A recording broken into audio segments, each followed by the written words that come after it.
በጣም የምንወዳቸው የምናከብራቸው የምናፈቅራቸው ሰዎች ከህይወታችን እንዲወጡ አንፈልግም።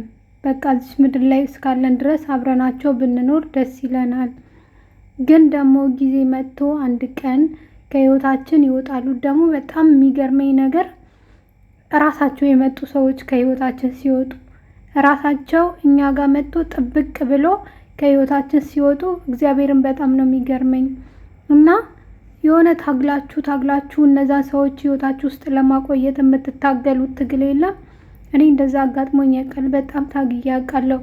የሆነ ሰው ህይወቴ ውስጥ መጥቶ ራሱ ህይወቴ ውስጥ ገብቶ እና በትግል በቃ ያንን ሰው ህይወቴ ውስጥ ለማቆየት ያላደረኩት ድርጊት ያላደረኩት ጥረት የለም።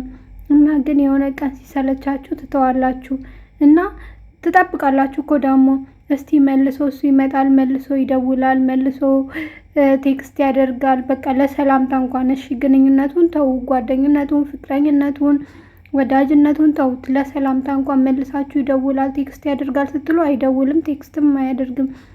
እና በጣም ብዙ ጊዜ ብቻዬን ሆኜ አስባለሁ ለምንድነው እንደዚህ የሚያደርጉት ምናምን።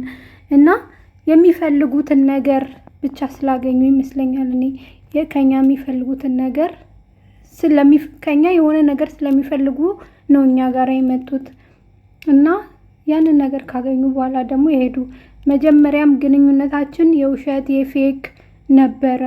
እንደዚህ ወጣ ገባ የሚሉ ሰዎች ህይወታችን ውስጥ ገብቶ በቃ በዛው መጀመሪያ ላይ ጥሩ ሰው ይመስላሉ። በፍቅረኛን አሸንፎ ህይወታችን ውስጥ ይገባሉ።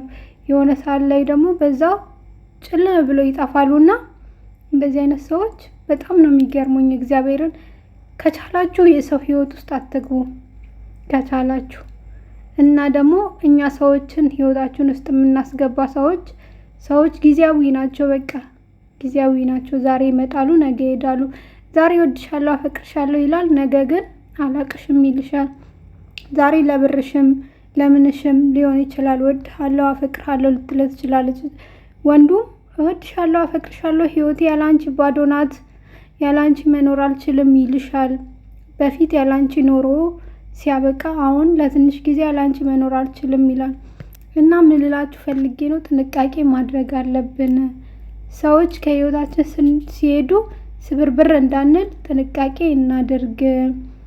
ማንኛውም ሰው ይመጣል ይሄዳል። እናትና አባታችሁን እንኳን ትታችሁ ትሰደዱ የለ እናትና አባታችሁ ከእናንተ ተለይቶ ወደማይቀረው ዓለም ይሄዳሉ። እኛም ተራችን ሲደርስ እንሄዳለን። እና ሁሌ ማሰብ ያለብን ነገር ምንድን ነው? የሰው ልጅ ይመጣል ይሄዳል። ወዳጅም ጠላትም ሲመጡ መቀበል ነው፣ ሲሄዱ ደግሞ መሸኘት ነው። ግን የጎዳንን ያስለቀሰንን ሰው በፍጹም ህይወታችን ውስጥ መልሰን ማስገባት የለብንም። ይህንን እወቁ።